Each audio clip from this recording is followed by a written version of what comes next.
How to assemble the KEPLERO SKP 100 XXL wall mount. Step 1. Prepare the mounting bars. The wall mount consists of 3 main bars. 1.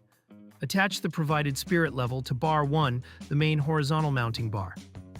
2. Secure the rear swivel feet to the bottom of bar 2, the vertical support arms. Once the threaded section is attached, connect the ball joint to the foot. 4th. Slide the NO-SHOCK Vibration Dampeners onto bar 3, horizontal support arms. Use the white soft dampeners for one bar and the gray hard dampeners for the other. Step 2. Secure bar 2 to bar 1 using the supplied hardware. Step 3.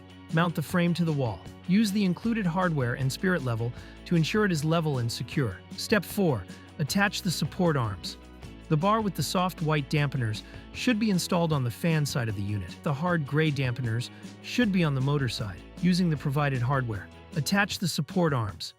Step 5. Mount the mini split unit, using the provided mounting hardware.